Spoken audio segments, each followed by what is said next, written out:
Olá, bem-vindo, bem-vinda ao podcast GPS Jurídico. Mais um tema hoje super bacana, um tema criminal. O tema de hoje é, olhem só, hein?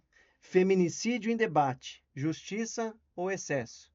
E para vir falar, conversar sobre esse tema tão importante nos dias atuais, chamei minha amiga, grande coordenadora da Faculdade Unitar, grande advogada, Carolina De Felipe.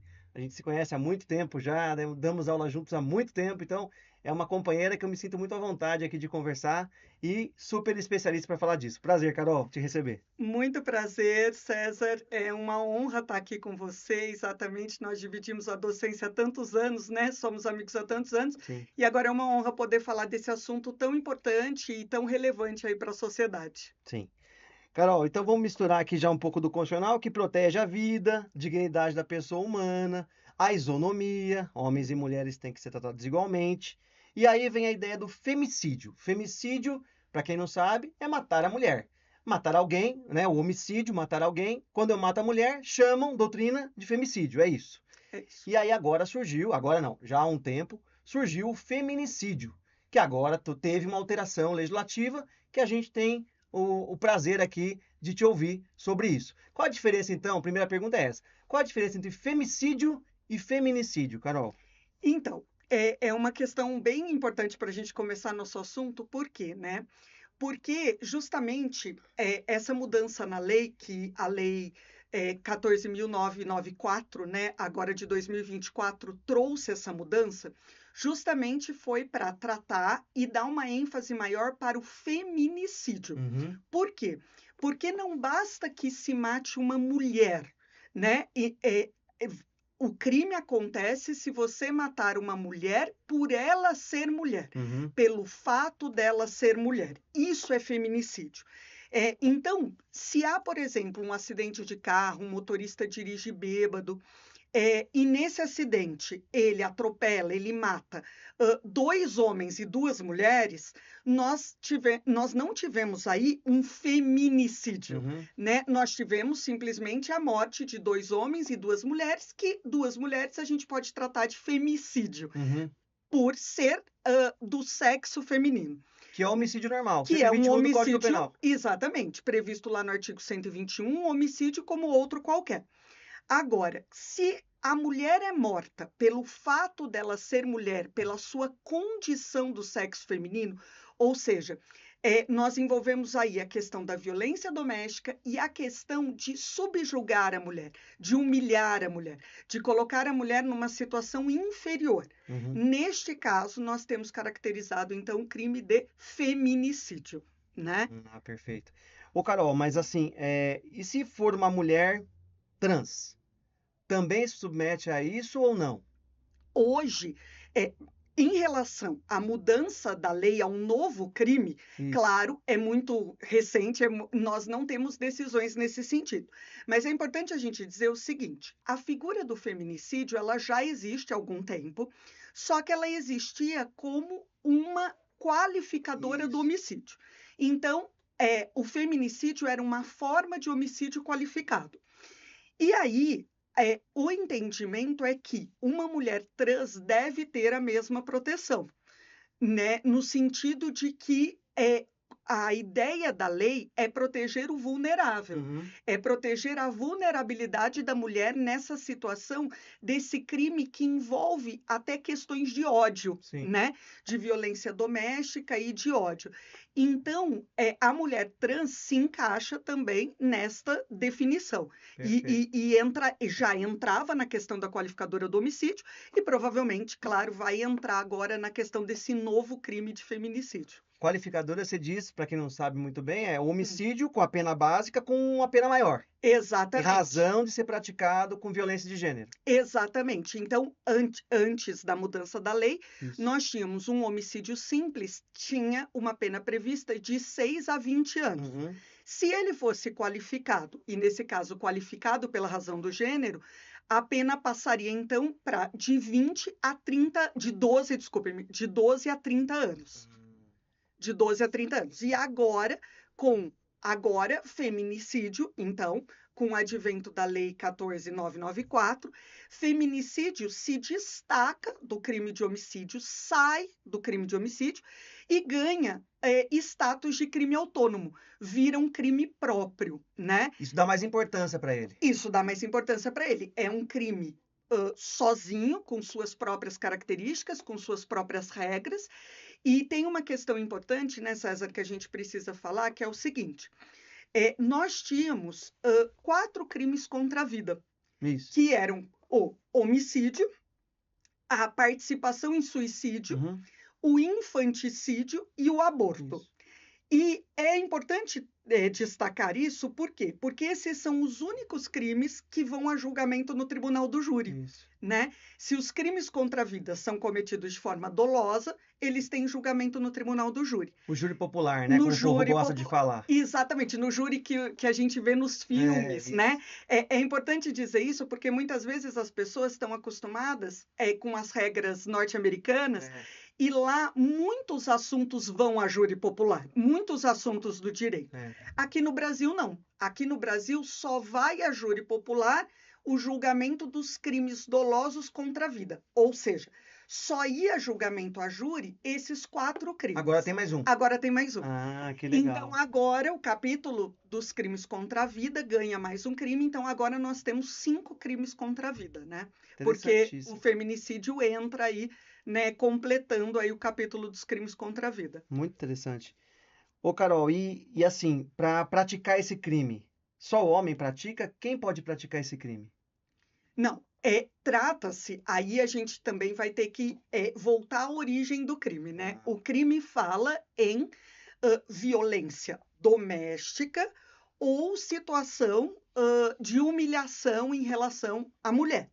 Então, esse crime pode ser praticado por outra mulher também, não, o sujeito ativo dele não precisa ser necessariamente homem. Até porque, desde 2006, com o advento da Lei Maria da Penha, né, a Lei de Violência Doméstica contra a Mulher, a Lei 11.340, nós já tínhamos previsto lá que a violência contra a mulher pode ser praticada por homem ou mulher. Então, se nós estamos, por exemplo, numa situação de uma união homoafetiva, caracteriza o crime da mesma maneira, né?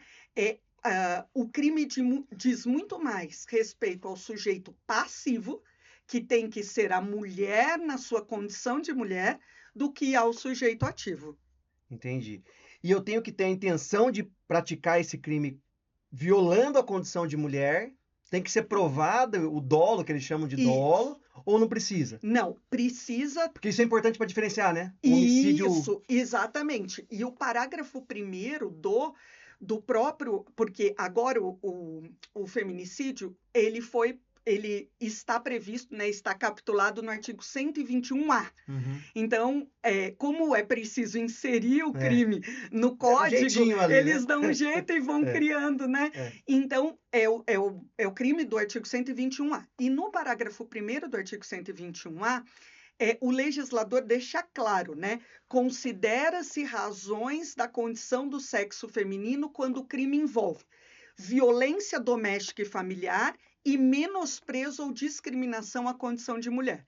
Então, tem 2 incisos que, para caracterizar esse crime, um deles tem que ser preenchido.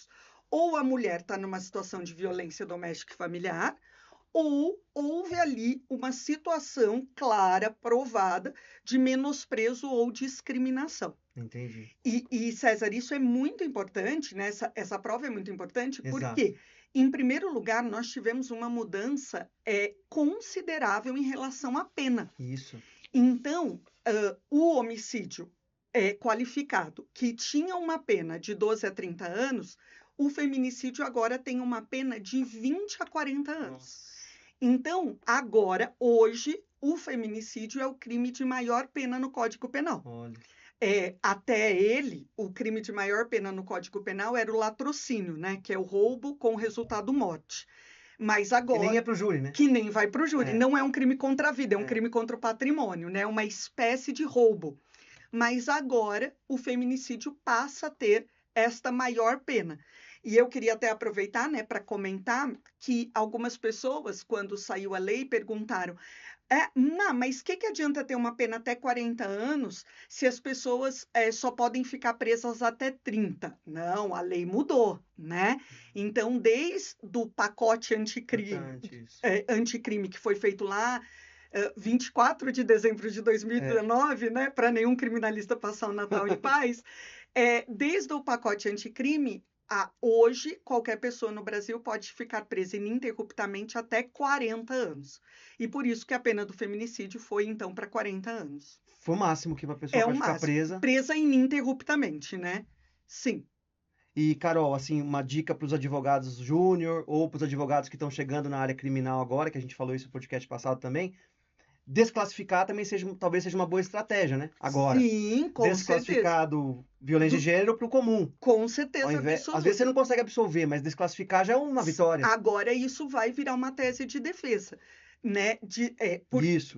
Né? Porque tirar do feminicídio e ir para o homicídio pode significar 10 anos numa diminuição de pena máxima, se você for para um homicídio qualificado, mas pode significar até 20 anos se for para um homicídio simples, né? Então, com certeza, aí mora uma tese de defesa, né? Interessantíssimo isso, hein, Carol? E assim, as principais mudanças dessa lei, ela é crime hediondo, continua sendo, ou passou a ser agora? Não. Então, o homicídio qualificado já era considerado crime hediondo. Então, o homicídio qualificado tendo qualquer uma das qualificadoras, então aqui, né, para as pessoas que não são da área, né, e não são da área penal saberem, né, quais são as outras coisas que qualificam o homicídio. Nós temos tanto qualificadoras subjetivas, como, por exemplo, motivo fútil, motivo torpe, como qualificadoras objetivas. Uso de veneno, uso de fogo, uso de explosivo, o homicídio mediante paga, né? Então, tudo isso são circunstâncias que qualificam o homicídio. O homicídio qualificado já era considerado crime hediondo. E o feminicídio agora, como crime autônomo, também é considerado crime hediondo. Então, a Lei 14.994, ela também alterou a Lei 8.072, inserindo ali mais um inciso, né, dizendo que o feminicídio, como crime autônomo, também é crime hediondo. Inafiançável, não cabe anistia, não cabe graça, tudo isso. Exatamente, não cabe. Continua não cabendo nada. Exatamente. E a lei também trouxe uma série de reflexos para a lei de execução penal, então modificando alguns benefícios e tirando alguns benefícios, né? Então, por exemplo, quem comete feminicídio hoje, se for primário, para progredir de regime, tem que cumprir 55% da pena. Então, e antes no qualificado, quanto que eu tinha que 50%. E aí, algumas pessoas, de novo, podem dizer, né? Mas só 5% da pena? Mas, gente, 5% da pena em 40 anos, 5% da pena são 2 anos. E 2 anos na cadeia é tempo toda a vida, né?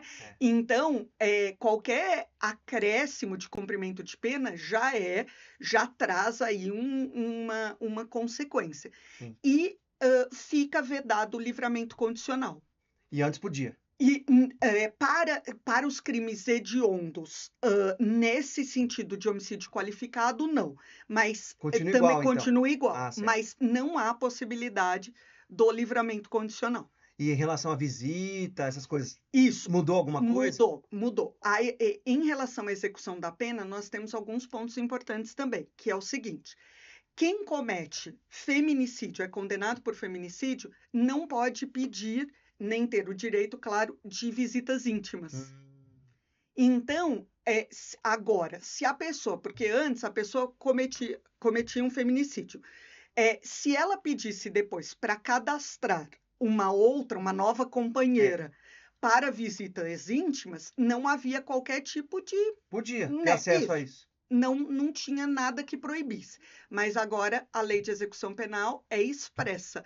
Não pode pedir, né? Não pode ter visitas íntimas. Uma outra questão também é que o preso ele pode ser transferido, ele pode ser colocado por uma situação de uma circunstância, né, de segurança, num estabelecimento prisional distante da vítima, no caso, se a gente teve uma tentativa, né, a vítima ficou viva, ou da própria família da vítima, para que eles possam viver tranquilamente, Sim. né? Aqui a gente tem uma questão interessante do ponto de vista prático, César, por quê? Porque quando alguém é preso, normalmente o advogado de defesa, né, quando nós estamos advogando na defesa, nós sempre pedimos a aproximação familiar. Então, a gente sempre pede para que essa pessoa fique no estabelecimento prisional próximo da sua antiga residência, né? Para que a sua família possa visitá-la e ter esse convívio, né? Isso é importante para a ressocialização. Sim. Mas, se falar mais alto, a segurança da vítima ou da família da vítima, isso será colocado de lado.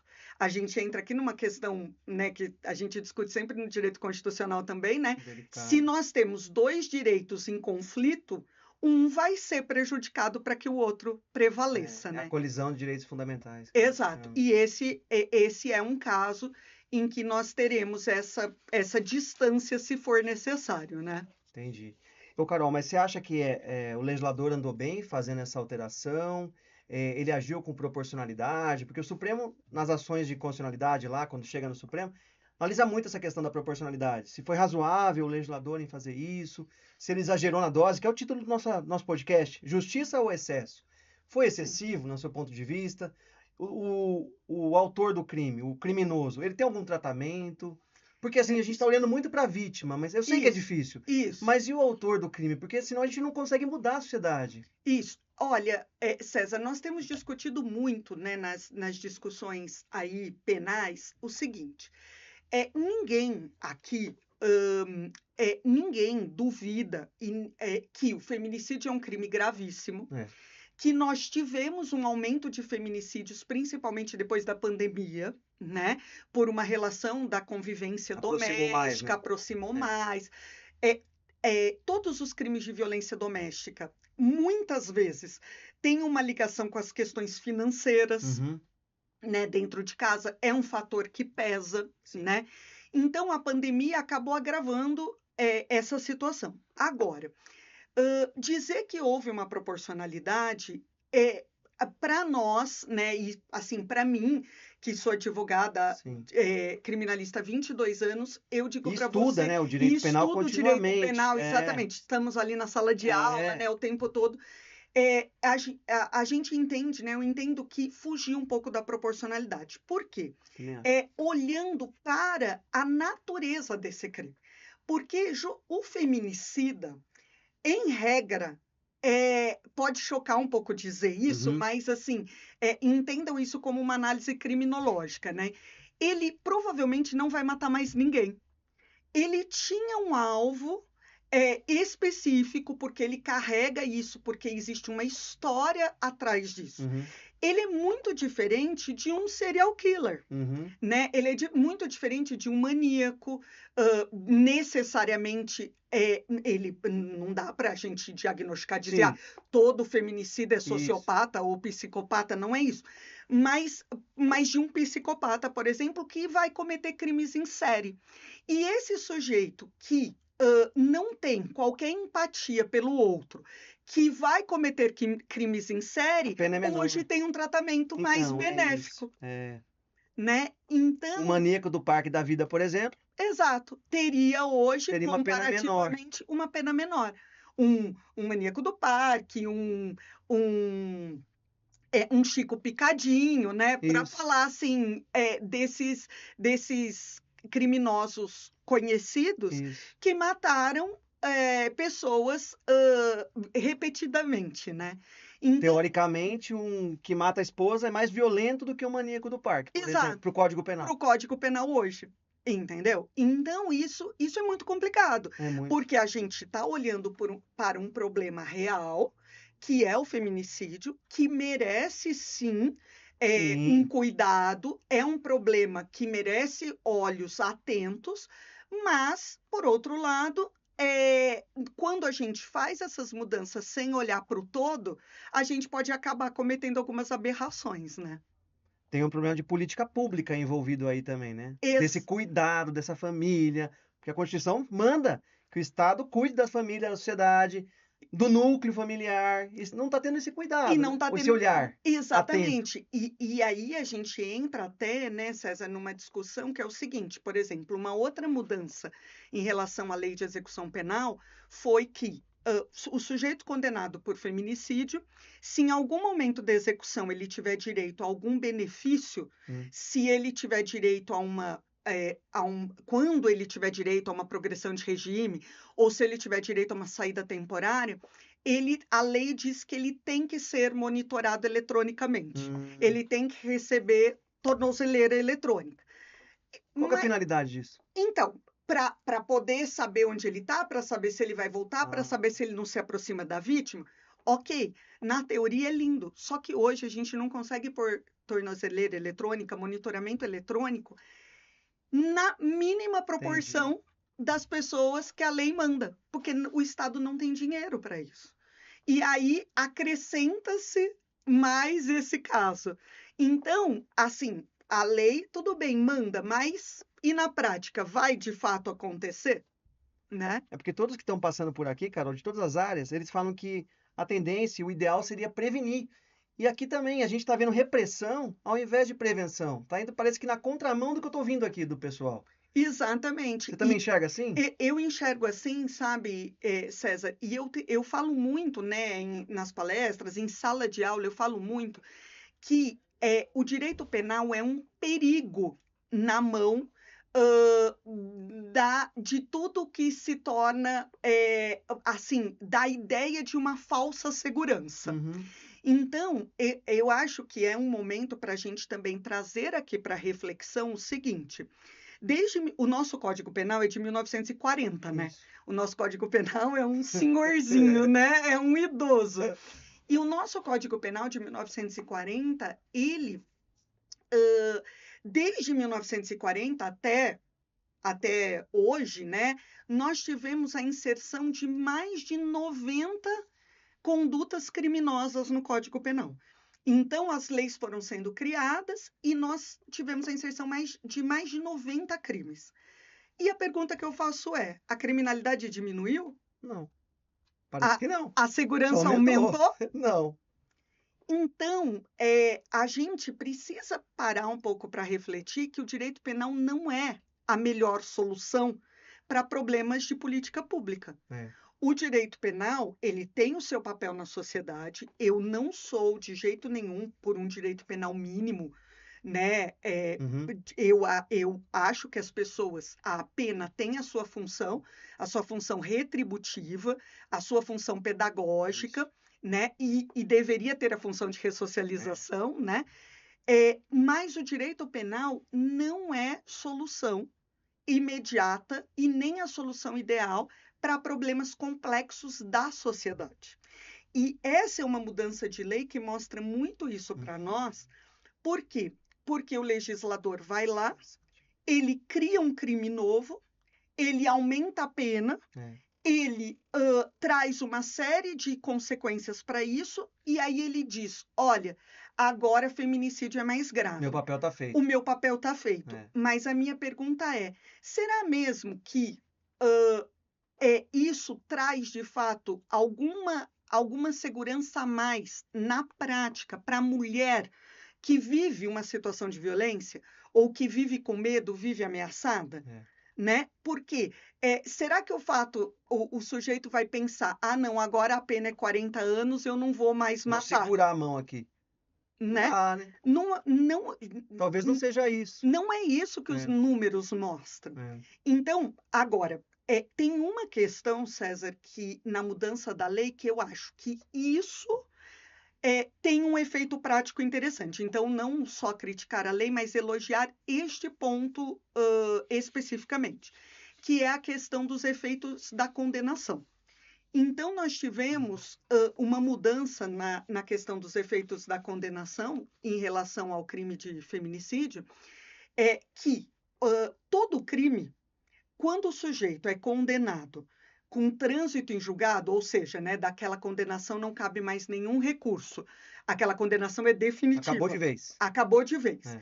Então, existem efeitos da condenação. Uhum. O efeito mais óbvio de todo condenado é perder os direitos políticos, né? Isso. Né? Tem tudo a ver também aí com Com o a Constituição, constitucional, que ele não pode, ele perde aí os seus direitos políticos, que é o direito de votar e ser votado, né? Isso.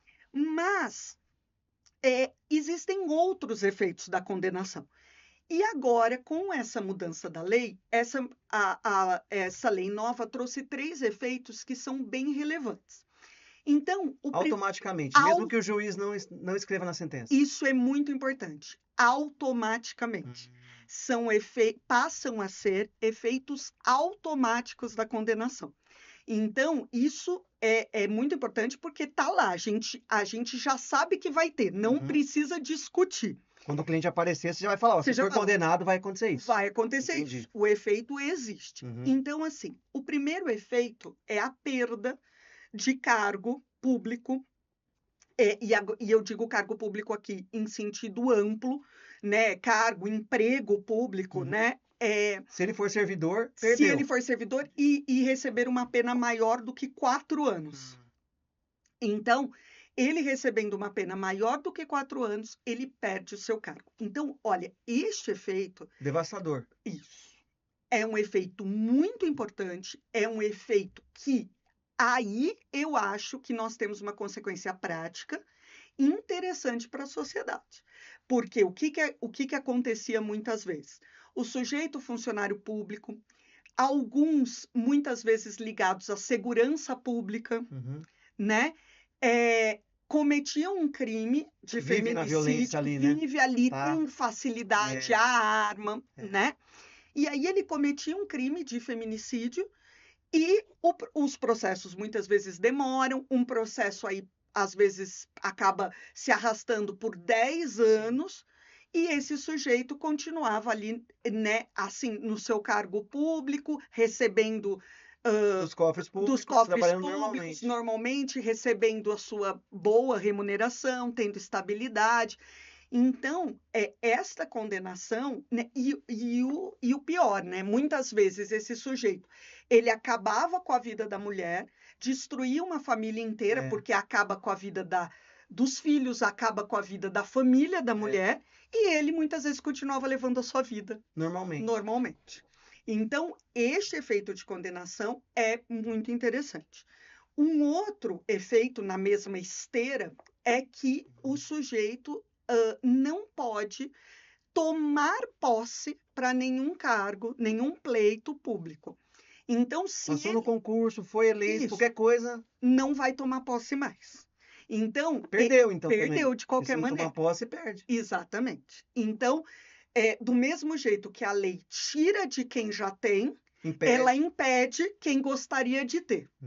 Então, isso também eu acho que é um efeito importante para dizer o seguinte: olha, agressores de mulheres não cabem no serviço público, né? O serviço público não aceita esse tipo de pessoa. Então, isso realmente Então, deve ter criminosos dessa área, né? Sim. Pelas estatísticas, sim. Esse tipo de crime está nesse perfil. Está nesse perfil, com certeza. Com certeza. E o outro efeito, que aí também eu acho de altíssima relevância, é que o agressor perde o direito do poder familiar, de guarda, tutela, curatela, né? Porque pode parecer absurdo, mas a gente ainda tinha casos do sujeito que mata a ex-esposa e fica com os filhos, né? Então, é claro que cada caso é um caso, cada caso tem que ser analisado, né? Mas agora, este efeito automaticamente é um efeito automático. Ele não fica com poder em relação aos filhos, né? Porque quem mata a mãe dos filhos não tem condições de... Nem merece, né? Exatamente. De merecimento. Então, em relação a estes efeitos, esse é o ponto da lei que eu considero positivo, no sentido de trazer, de fato, alguma consequência prática relevante para a sociedade. Porque aí o sujeito tem mais coisas para pôr na balança que ele vai perder, Sim. né? Então, esses efeitos eu achei que a lei trouxe aí de maneira bastante razoável, né? Agora, se Antigamente eles não existiam é, e tampouco eram automáticos. eles não, a perda de cargo ou função era só para crimes ligados ao exercício É. do cargo ou da função, né? E a perda também do poder familiar, também para crimes ligados à violência contra o filho, né? Entendi. E não eram automáticos. Então, isso faz bastante diferença. Dá mais poder pro juiz também, né? Muito Sim, mais. sem dúvida Que nenhuma. antes ele ficava segurando. Isso, ele podia discutir a situação Isso. e agora E o não. advogado perdeu margem agora, né? Em Para relação isso a não dá isso, para não tem como discutir. discutir. Não. Mais um ponto de desclassificar, repetindo, né? Pode ser muito importante para o seu cliente, né? Muito importante, porque você Mais tira essa. essas condenações, Entendi. exatamente. Fundamental. Carol, o pessoal tem falado muito agora, essa semana, de aborto, né? Sim. E se a pessoa causa violência na mulher, mata a mulher e causa o abortamento, ela vai responder pelos dois crimes? Então, Que estão depende, falando né? muito disso agora, né? Né? A resposta que a gente dá o tempo todo, né? Depende, né? Depende da intenção do sujeito. Hum, Se ele tinha a intenção hum. de matar mãe e filho, então ele não queria essa gravidez, e aí a gente tem aquelas histórias, né? O sujeito desconfia que o filho não é dele. Então, se ele tem a intenção de matar mãe e filho, ele comete os dois crimes. Ele vai responder por feminicídio mais aborto. E no júri ele é julgado pelos dois. E no júri ele é julgado pelos dois. O jurado vai julgar Um e vai, julgar e o o outro. outro. Isso. Entendi. Agora, se ele. Qual que é a grande questão? Se ele tinha intenção ou assumiu o risco. Quem mata uma mulher grávida de 8 meses com uma gravidez extremamente evidente, no mínimo assume o risco, né? Então vai. Falou, se morrer, morreu. Dane-se. Se morrer, morreu. Então vai responder pelo aborto também. Agora, eu só preciso aqui trazer a possibilidade do sujeito, às vezes, não saber que a mulher está grávida, da mulher estar grávida de Isso. poucas semanas, né? Então, neste caso, não tem como ele. Porque o aborto é um crime doloso. O sujeito só responde se praticá-lo dolosamente. Não existe a previsão culposa. Então, se foi o homicídio que levou ao aborto, mas ele não tinha conhecimento da gravidez, aí a gente não pode imputar a ele o Perfeito. aborto. E é mais uma estratégia do advogado, né? Sim. Lá no sim, júri. Sim. Se a gravidez não era notória, sabida, pública, com certeza vai ser um É um ponto bom aí, argumento. um bom argumento de defesa também, para tirar pelo menos um crime, né? Sim. Porque o crime de aborto sem o consentimento da gestante, a pena pode chegar a 10 anos, né? Então, também. Mas daí ele vai responder só pelos 40 mesmo. Não, Como que ficaria então, daí? Isso é interessante, eu pensei agora. Isso é muito interessante, né, Bárbara? Que é o seguinte. Quando a gente diz que uma pessoa só pode, e eu acho engraçado falar só, né? Porque é muito tempo. Mas quando a gente diz que uma pessoa, o limite dela cumprir uma pena de prisão ininterruptamente é de 40 anos, não significa que ela só pode ser condenada até 40 anos. Ela pode ser condenada a 1000 anos. E nós temos vários casos assim, né? Nós temos esses casos de bandidos em série, nós temos casos de pessoas, de organizações criminosas que cometem vários crimes, que são condenadas a 400, 600, 900 anos. E não há problema nisso. Pelo contrário, na hora da dosimetria da pena, na hora de fixar a pena, o juiz tem que fazer isso. Qual que é a diferença?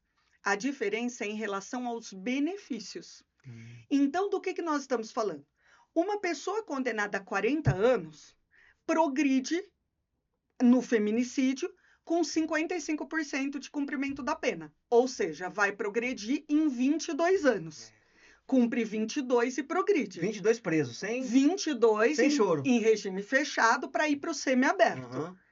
Agora, se ela for condenada a 200 anos, ela tem que cumprir 105 anos. Daí vira prisão perpétua. Isso. Viraria. Aí vira 40.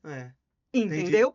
Então, Bate no 40 bate e no fica ali. 40 e fica ali. Entendi. Mas significa Porque que ela... senão teria prisão perpétua, Exatamente. indiretamente, o que é proibido é pela proibido. Constituição. Mas significa que todos os benefícios têm que ser calculados em cima da pena aplicada. Então, uma pessoa que recebe 100 anos de pena, 200 anos de pena, 300 anos de pena, dificilmente vai usufruir de um benefício. Porque o benefício vai dar Ela vai passar mais o tempo do que todo no 40 fechado. anos. Vai, exatamente. O tempo todo no fechado. Exatamente. E nós temos alguns casos, né? Por exemplo, um caso famoso, antigo, né? Mas famoso foi o caso do bandido da luz vermelha, né? Na época dele ainda eram 30 anos, ele ficou exatos 30 anos presos, né? E aí foi solto. Foi solto, foi cometer outro crime e foi morto. Eu acho que o do Maníaco do Parque é isso. Ele tá É cumprindo todo o exatamente tempo isso. e tá pra sair. Acho que em 2025 ele sai, Então, pelo que eu tava vendo. porque ele foi condenado a mais Centenas de centenas de anos. anos, exatamente. Interessantíssimo isso. Então, essa questão do cálculo que faz diferença, né? Muito legal. E, Carol, em relação a esse impacto na sociedade, você acha que... Você falou um pouquinho disso, que os homens talvez não pensem muito mais em relação ao aumento da pena, mas você acha que isso vai ter impacto? Porque eu estava conversando hoje com o pessoal numa escola pública, né, dando uma oficina sobre antirracismo. Sim. E estava lá estudando para isso e vi que as mulheres negras são as mais violentadas.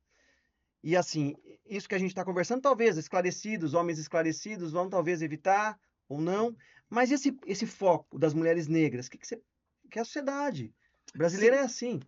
é assim. E assim, né, César? Isso nós temos, é um reflexo de uma violência como um todo. Isso. Porque hoje nós vemos que em 20 anos, né, foram mortos quase 800 mil negros no Brasil. Uhum. Então, isso significa coisa de, assim, um Absurdo. número muito absurdo, muito elevado, né? Então, Desproporcional em relação à população. desproporcional em Esse é o relação à problema. população. Exatamente. Então, o que acontece é que nós temos sempre, assim, nós temos e sempre teremos na nossa sociedade como ela está agora, camadas mais vulneráveis que a vulnerável, Isso. né? Então, se Super vulneráveis, que a gente podia super chamar, vai. vulneráveis, exatamente. Então, se a mulher, nesse caso, está numa vulnerabilidade, a mulher negra está numa vulnerabilidade ainda maior, né? Então, e a gente vai, e assim, e aí a mulher negra de classe baixa Isso. vai estar numa vulnerabilidade ainda maior, e a gente vai encontrar esses núcleos mais núcleos frágeis, né? ainda mais frágeis, né? Agora, veja, né? Eu acho que até por um receio de como colocar isso, ou de como É difícil mesmo.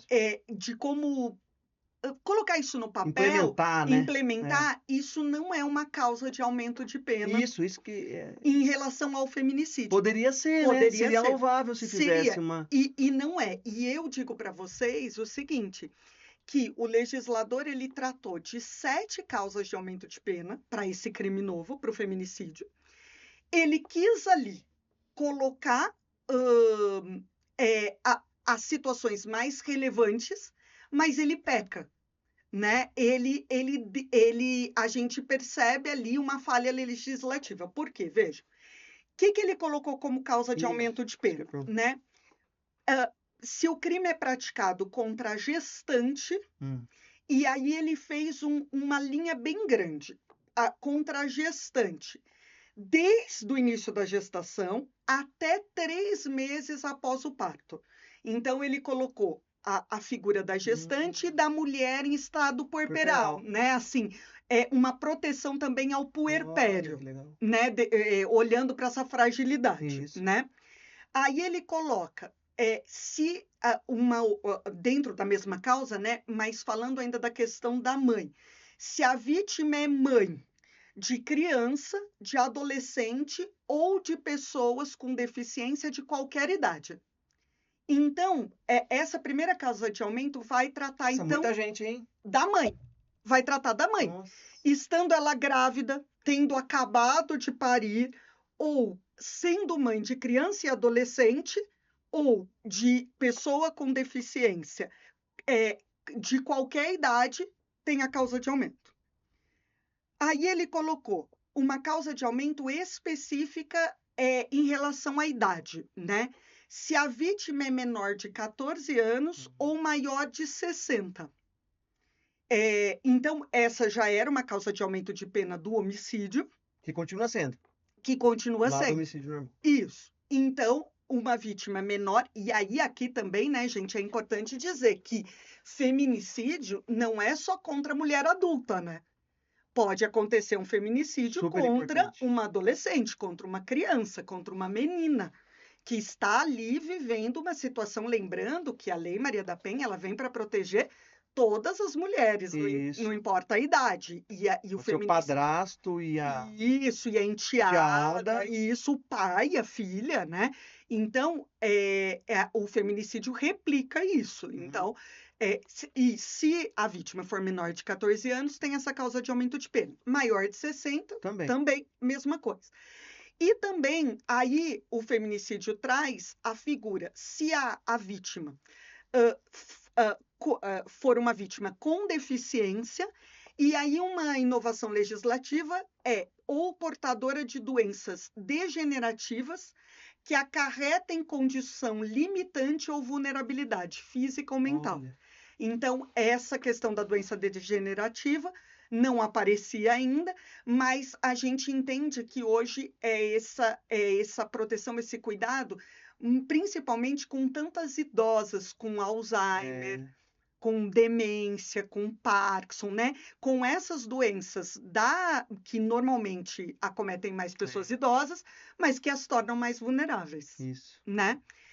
Aí, uma outra causa de aumento muito interessante, César, foi a questão de a pena aumenta se o crime for cometido na presença física ou virtual de ascendente ou descendente da vítima. Nossa.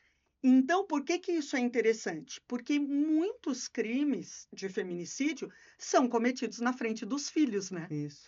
Nós tivemos aquele caso que ficou famoso no Rio de Janeiro, daquele pai que matou a juíza, né? A facadas na frente das 3 filhas. Ele foi devolver ali na época do Natal, né? As meninas estavam com ele em convivência. Ele foi devolver na época do Natal e matou. E se aproveitou dessa aproximação da mãe para pegar as filhas e a matou a facadas. Mas até virtual? Até virtual. Então, fazendo uma live lá, uma videochamada.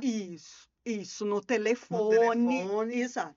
Então, o legislador disse, na presença física ou virtual, e não só de descendente filho, mas também de ascendente pais, né? Então, porque também, né, nós tivemos um caso em Campinas, né, que o sujeito foi lá e matou a mulher e várias outras pessoas da família, na frente dos pais dela, na frente do... Então, Então ela liga para a mãe, tô correndo perigo. Ele chega e já mata, pronto. Tem a causa de aumento de pena. É o suficiente para causa de aumento de pena. Isso. Aí, uma outra causa de aumento de pena, também muito interessante, e isso teve um outro reflexo na lei, é se o sujeito mata descumprindo uma medida protetiva.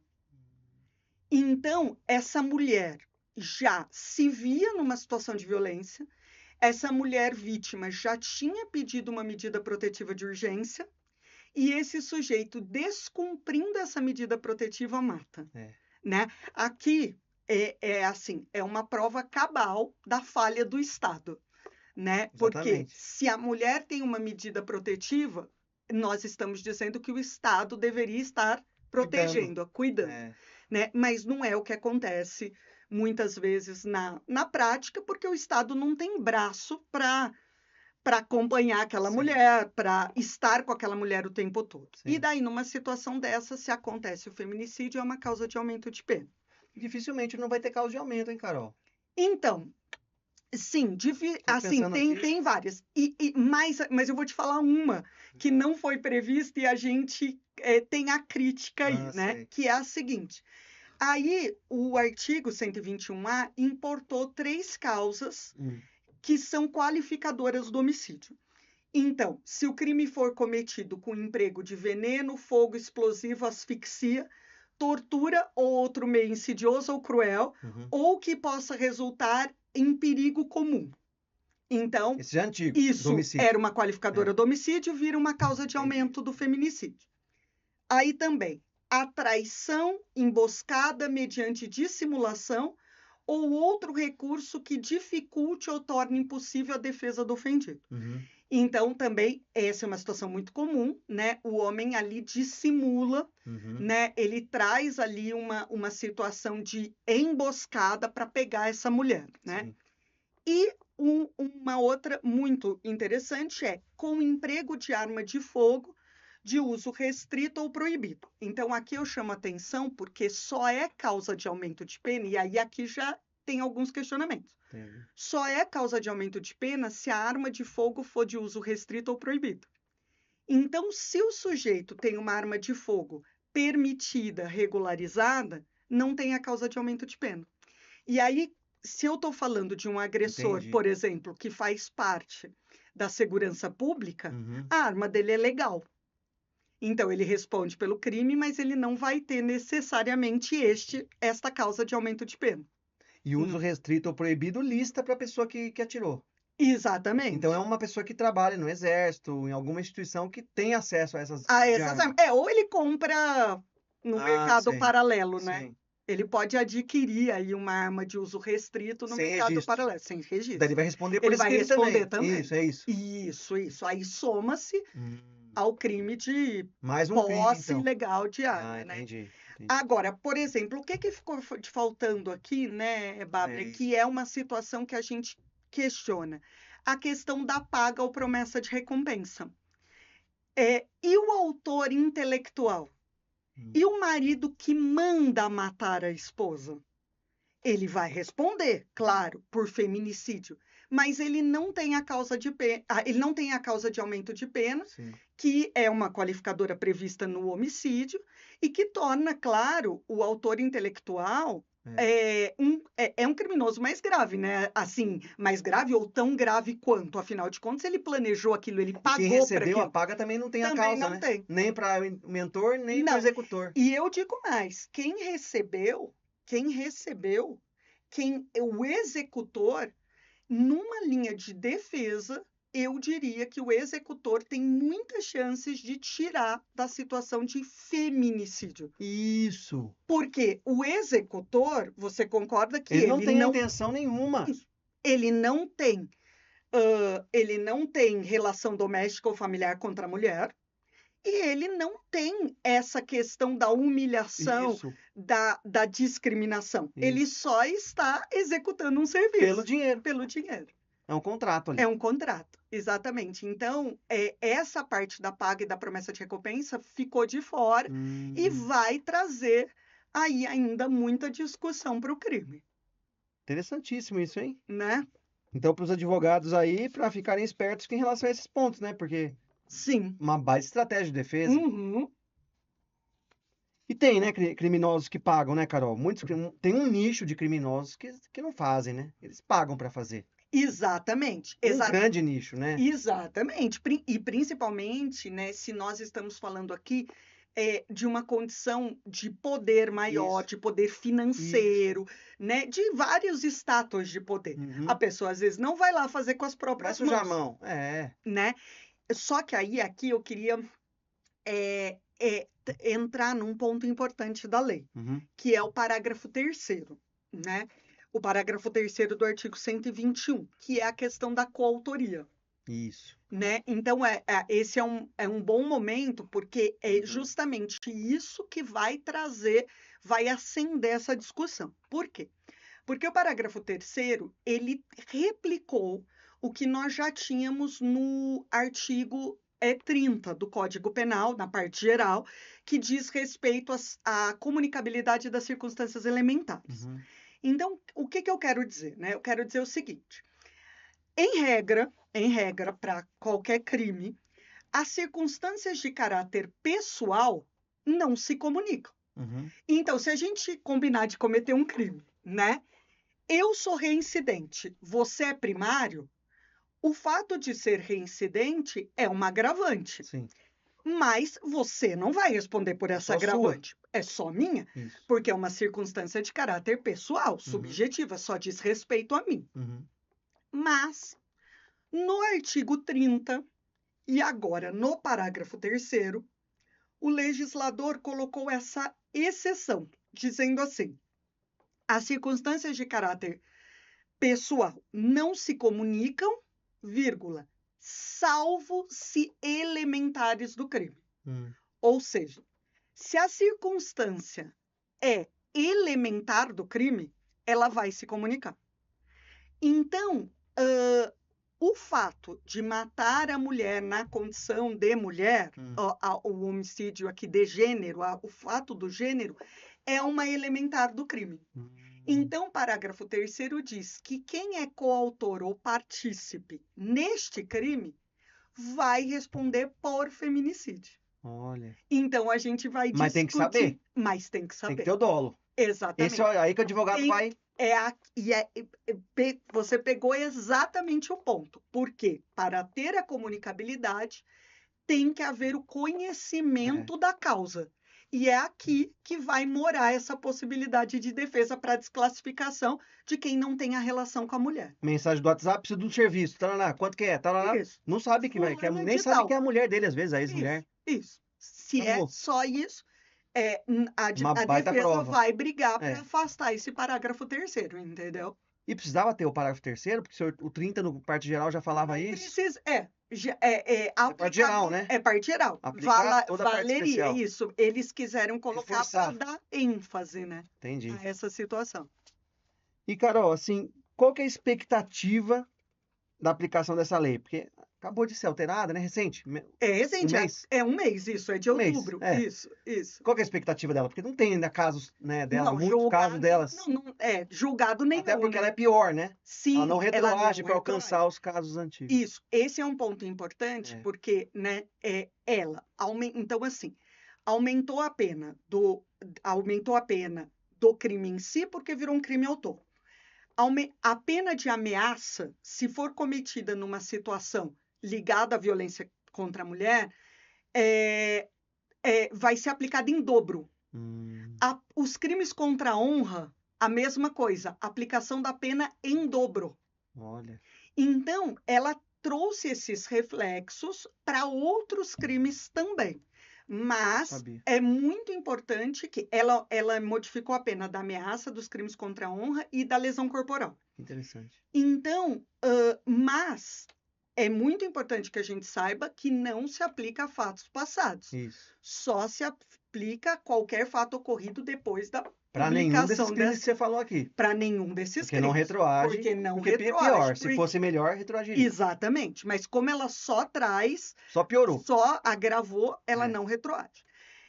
Assim, eu sou muito cética, né? Eu, pessoalmente, com mudanças da lei penal no sentido de acreditar que esse endurecimento melhora, como eu falei, uma situação social, né?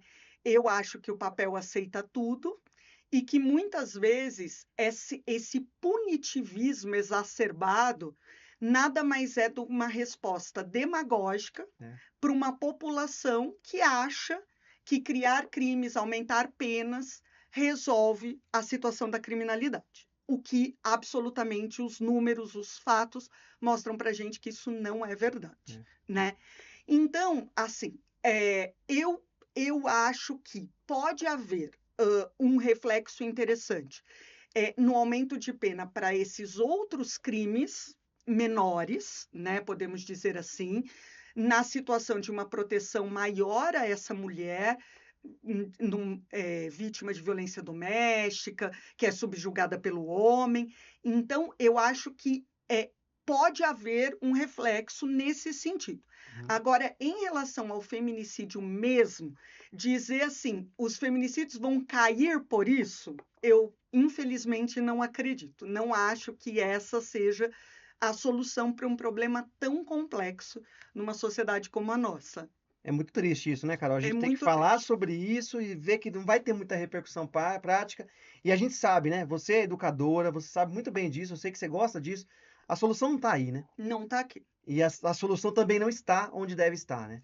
Não, Porque nas escolas a gente não vê esse tipo de ensino, esse tipo de educação. E exatamente. eu sei que vocês Isso, sabem que é por aí, né? uma educação desde cedo de Isso, prevenção à isso, violência, né? A violência em sentido geral e geral. principalmente a violência doméstica.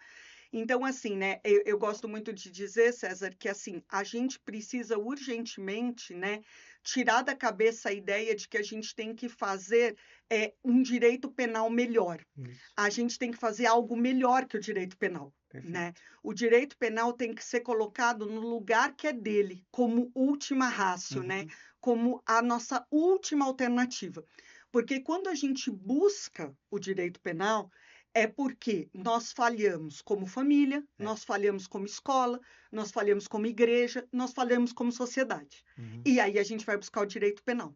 Então, ter um aumento, tipo, uma lei que cria um crime novo, que aumenta uma pena, não é vitória para ninguém, Também acho.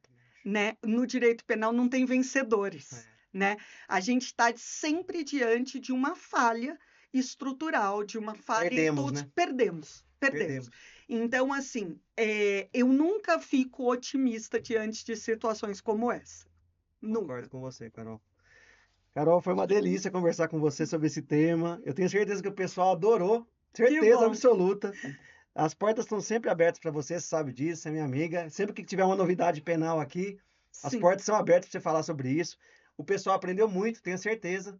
E queria deixar a palavra para você se despedir do pessoal, do podcast. Ótimo, César, foi uma honra, como eu disse, estar aqui, uma alegria, né? É sempre, eu acho, muito importante que a gente tenha espaços. É, Parabéns aqui pelo seu espaço para discutir de maneira crítica, né, as questões do direito e a possibilidade de trazer para as pessoas, né, alguns isso, esclarecimentos e principalmente algumas reflexões, para que a gente não aceite as coisas simplesmente como elas estão, mas pelo menos questione isso. Então, isso. muito obrigada pela oportunidade, viu? Foi um prazer imenso estar aqui com você. Prazer foi meu. Pessoal, muito obrigado e até a próxima. Então, nos vemos no próximo episódio. Um abraço a todos.